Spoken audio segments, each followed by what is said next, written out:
Excuse me. Welcome back. Welcome back. We're here with part two of chapter 5. Where we left off last time, we were talking about different types of motivation, and we're going to tie this into some stuff that you may have learned in basic psychology, which essentially is Maslow's hierarchy of needs.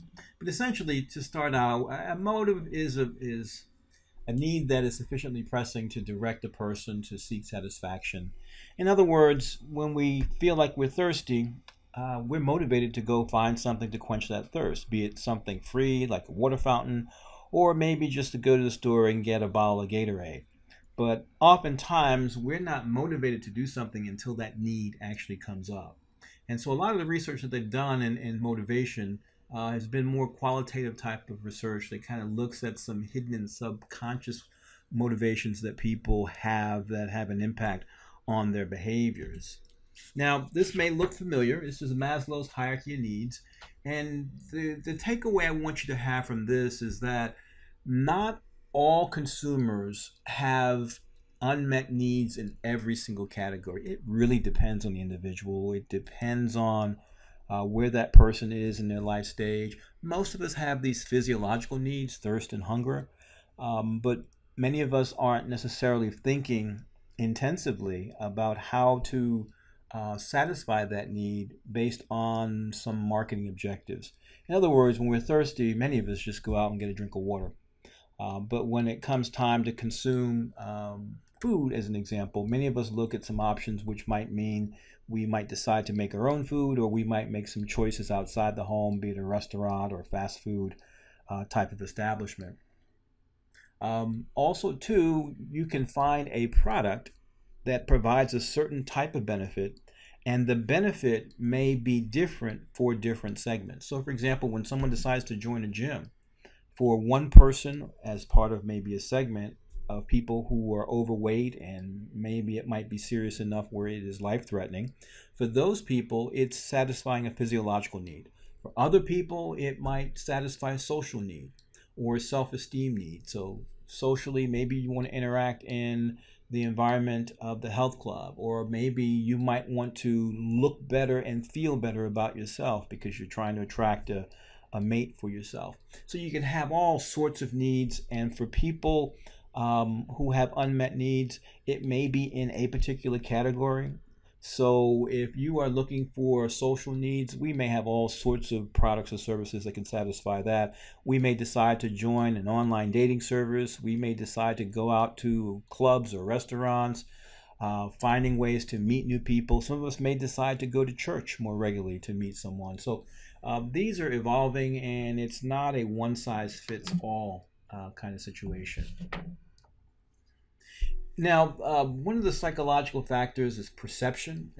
It's where people select, organize, and interpret information from hopefully a meaningful set of sources for people. And there are 3 different processes that people actually go through when it comes to these perceptions. Some are more what we would call selective attention folks. These are really very busy people who don't necessarily have time to pay attention to all the messages that we receive.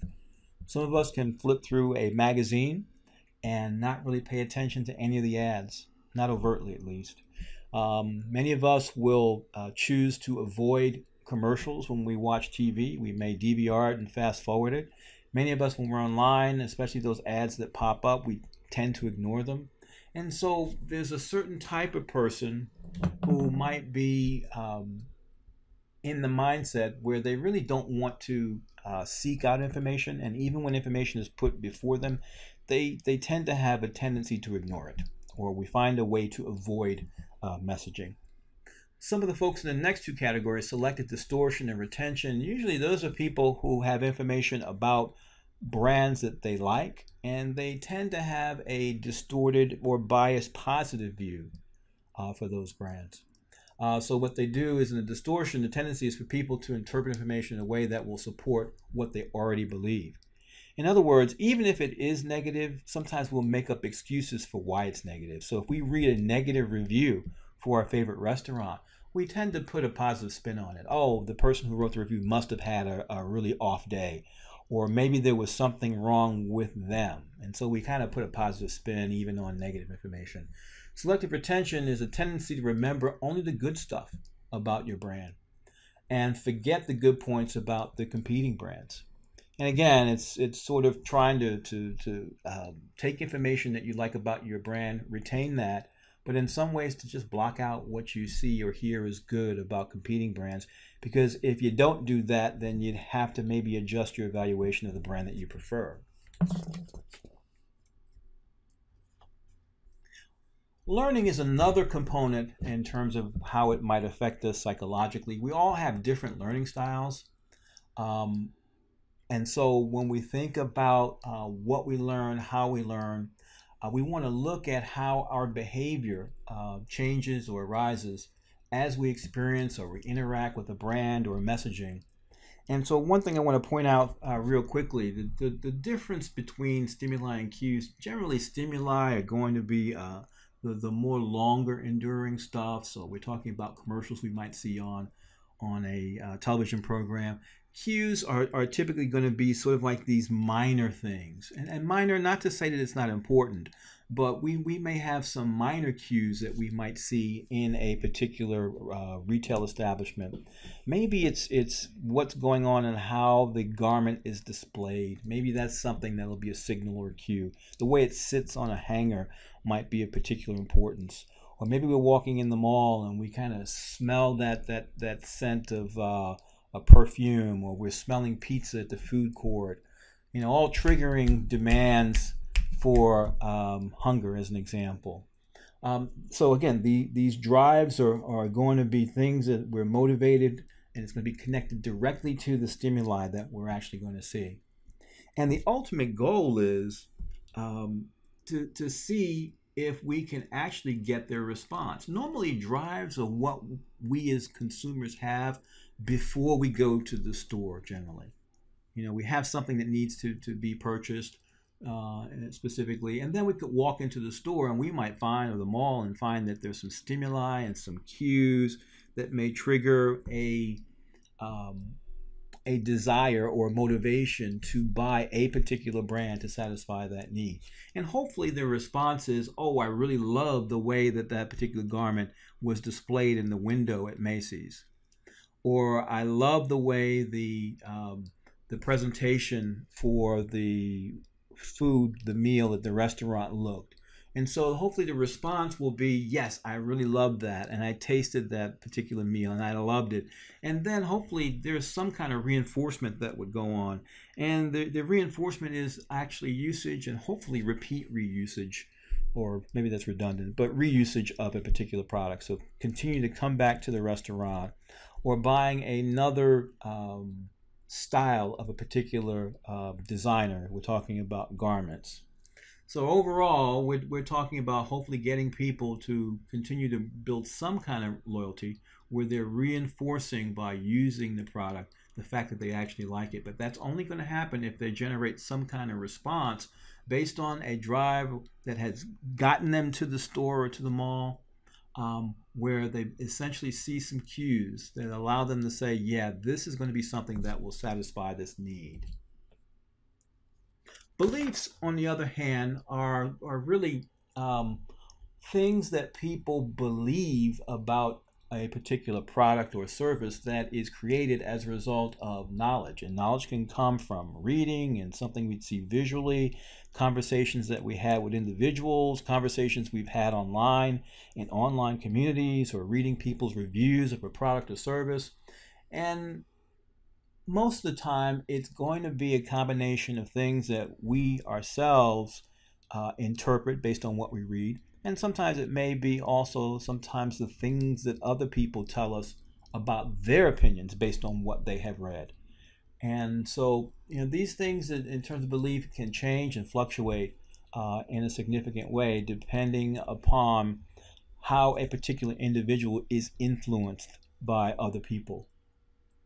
Lastly here, faith is obviously very important to many people. There are many products and services that we consume that is consumed based on our core beliefs and our core faith. So for example, you may have a certain type of diet that's connected with your religious faith.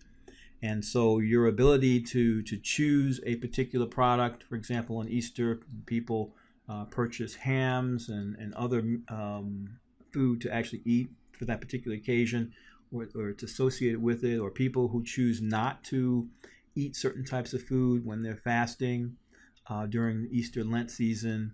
And all those things have an impact on what we choose to buy or not to buy based on underlying faith. Attitudes are generally relatively consistent evaluations and feelings. A lot of it's going to come as relates to information that we're receiving from stimuli sent by the marketer. Hopefully it's going to be a positive commercial. It's going to be us interacting with the physical product, testing it, test driving that car, using it. And we develop this attitude toward that product because we've had some sort of feeling or attachment to it. That's why a lot of things like cars and even perfumes and colognes are sold with more emotions. We're really trying to get people to develop an attitude toward a car. How does this car make a particular person feel? Does it make you feel more powerful? So it's really about connecting with people's feelings when we're trying to develop an attitude toward a particular product. Now, the next section, I want to talk a little bit about the different types of buying decision here. And we'll just take them one at a time. So let's just start with generally just laying out the landscape. When we talk about involvement, anytime we say or use the phrase involvement, we're talking about the amount of time, effort, emotion, energy, all that stuff that we engage in when it comes to deciding what we should do in our purchase behavior. So it's, spending time on the blogs, doing research, spending time actually driving 10 miles to make a purchase. That's a highly involved kind of activity when it comes to purchasing. We don't have that kind of thing when it comes to impulse items like buying a pack of gum or buying a snack food. Generally, it's about what's available for the most part. So, for example, complex buying behavior here. Generally, when we're talking about that, we're talking about very highly involved in the purchase, and we see some perceived differences among the brands. And so consumers may be highly involved when the product is expensive, it's risky. They purchase very infrequently, like homes. Many of us may only buy 3 or 4 homes in our entire lives. Or the product or service may be very highly self-expressive. And so when we think about this in the general learning process, and this type of decision or buyer will actually pass through a learning process. First, they'll develop some kind of beliefs about the product. Then they'll have some attitude, and then they'll make some sort of decision about making the purchase. Now, from a marketer standpoint, for these high-involved products, they got to understand the information gathering and evaluation of these high-involvement consumers. How do they get their information? How do they weigh all the information that they do get? And so, as a marketer, we need to help buyers learn about their product, this particular product class, and how we're different. And so how do we stand out compared to some of our competitors?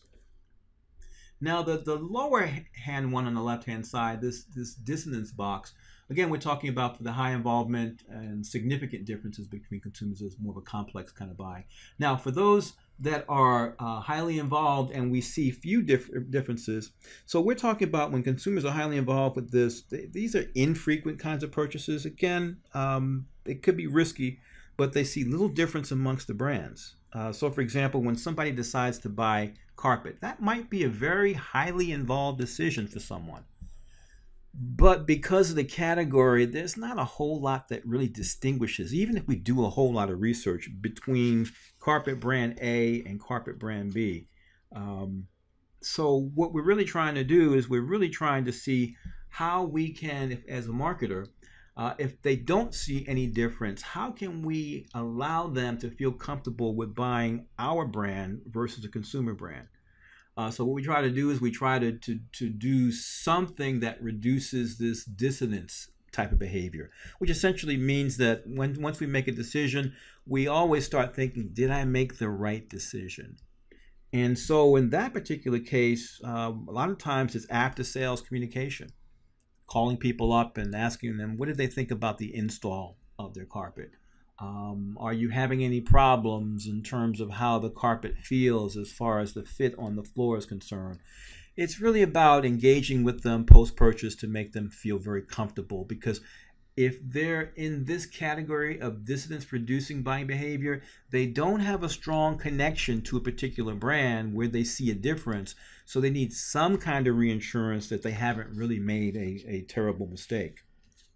Now, these habitual kinds of purchasing behavior here, I mean, typically these occur under conditions of low consumer involvement and little significant brand difference. So, for example, we think about salt. Most of us, I don't know how many times I buy salt, but it might be once every 2 or 3 years. By and large, I just go to the aisle where they have the salt, and if I see a brand that I recognize, I probably know 2 brands maybe. Or in these times, I probably might even buy the generic. So it might even just say, for example, the Walmart brand or the Target store brand. So in this particular case, we kind of habitually just buy products, and so we don't really see a whole lot of difference. Many times, it's really what's on sale, and that's usually the motivator. So price and promotion are going to be really, really important for people who are in this category as well.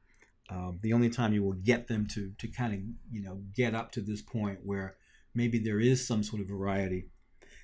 People who are in this general variety seeking category, obviously they're going to be those people who have low involvement. Typically, I'm a low involvement kind of consumer. I see some differences between Coke and Pepsi, but for me, I'm more of a variety seeker in that category. And so for me, again, it's more about what's on sale. Same thing with toilet paper and some of the other types of product categories. I'm not necessarily locked in. There are some people, when it comes to toilet paper, for example, who might be very habitual in their buying process. For me, it's really about the signals or the cues that might help me in my everyday life, which is basically going to be mainly price point. Now, the general process that we go through when it comes to buying decision goes through this general steps of decision making.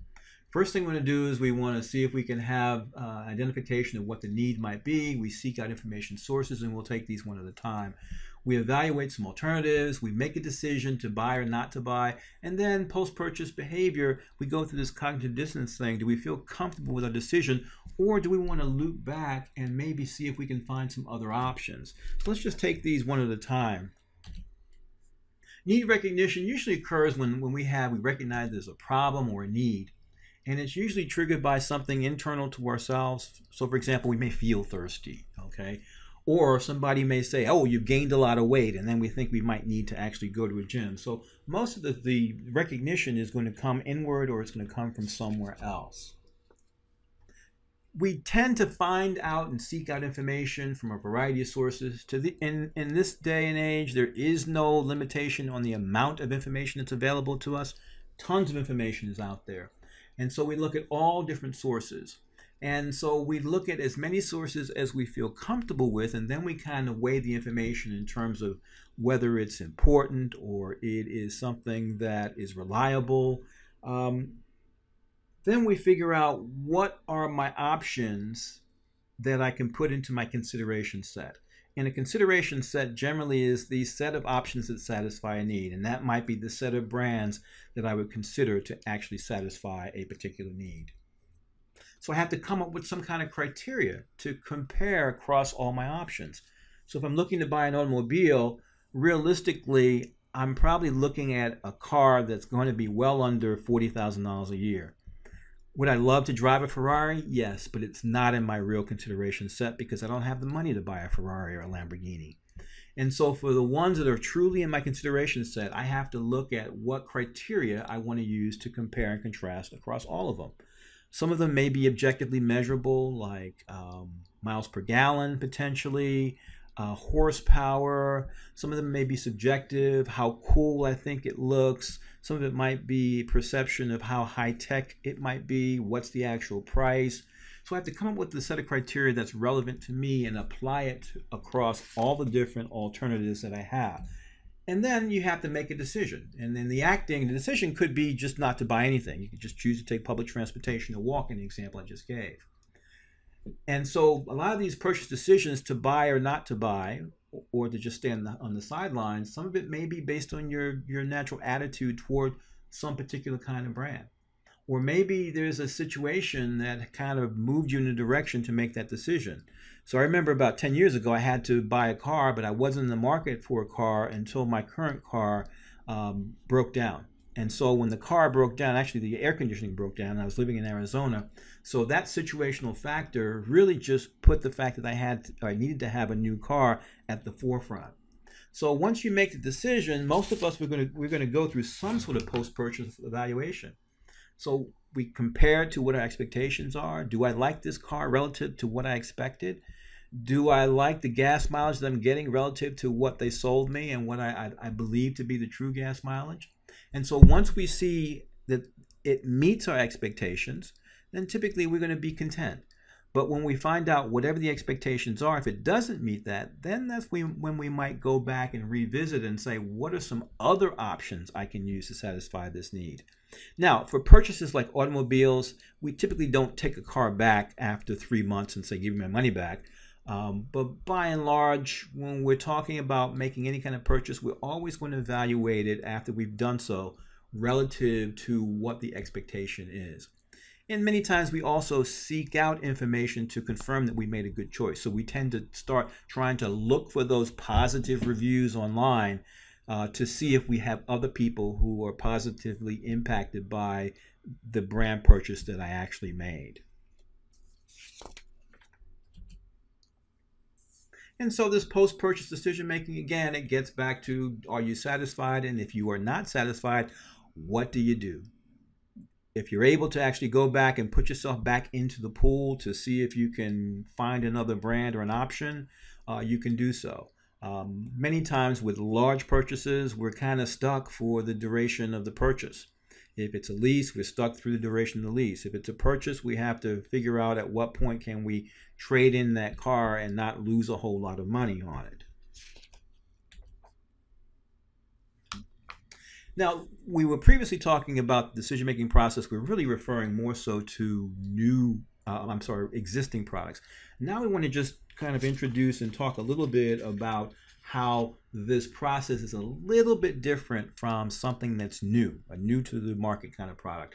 And so generally it goes through this process of awareness where we're trying to create awareness for people and at the very same time create an interest in this particular product to satisfy a need. Most of us, when we first saw the iPad come out, we had no idea what it was until we saw some commercials, or maybe we went into the Apple store and saw the demonstration. And a lot of times with demonstrations, especially for technology products, that's when we say, wow, I have a lot of interest in that. And then we evaluate it. It may be using someone else's to see if we like it, maybe spending an extended period of time in the store testing it out, and then we try it. Usually with expensive purchases, trial may be doing a test drive, for example, with a car. And so that's as far as we can probably go to actually test the product. So maybe taking it for a spin for 15 to 20 minutes, and we make our decision then. So once we try the product, the key point for the next slide will be talking about the different levels of or categories of people when it comes to this adoption process. Adoption in this particular case means that we're actually buying the product and using the product. So generally, there are a couple of different categories of people that we look at when it comes to different new innovative categories. So the first one are innovators. Typically, those are the people who have a lot of money, the people who are able to afford the high-priced technology, as an example, before it actually comes out in the marketplace. And then we have the early adopters, typically the people who will wait for the bugs to be worked out in a particular new product just to kind of see whether or not it's something that is getting favorable reviews. And then all the way down to the end, which are the laggards. And again, these are segments of people. And the segments in the adoption process here typically reflect income, willingness to try new things, Also, too, access to technology if we're talking about a technology-based product. So, for example, if we're talking about a segment of people, let's say it's elderly people, an innovator in an elderly segment in terms of technology might be someone who buys an iPad after it's been out for a year. Within that segment, an innovator may be somebody who buys it after a year. An innovator for, let's say, college-age students will probably be somebody who is going to buy it when it first comes out. They're going to be the ones waiting online at the Apple Store. So the key thing that I want you to take away from this is that the different levels or adopter categories that we have here will depend upon the segment and the product and product category that we're actually talking about. And then a couple of points here in terms of the rate of adoption, meaning how quickly will people actually adopt a new product in a category. A lot of times what we often look at is we say, well, what's the relative advantage of actually using a new type of product versus another? When the CD first came out, a huge advantage over using tapes and at that time vinyl records. The main advantage was that you could directly access your tracks. Same thing with MP3 players. It allowed people to carry their music, and it was more portable. You're able to access it very quickly. You could use it on smaller medium like the iPods or the original MP3 players that originally came out. And a lot of times too, we also look at it and say, well, how complex is it to use? Normally, when we think of complexity, we think about it in terms of ease of use. Now, something like the iPad, I think it's relatively simple to use. For some people, when computers first came out, that was a huge hurdle for people. It was just very difficult for certain segments, especially older segments. And you could probably argue that the newer technology like the iPad and stuff like that, for older seniors, for example, that might be a technology that might be a little bit too complex. And also, too, we look at whether or not it's compatible. I mean, how does this fit into the need that I'm trying to satisfy previously? Does it make my life easier? Does it make enjoying whatever the unmet need might be a little bit better? When I first got my first cell phone, I really thought I didn't need a cell phone because, heck, I had a phone at home.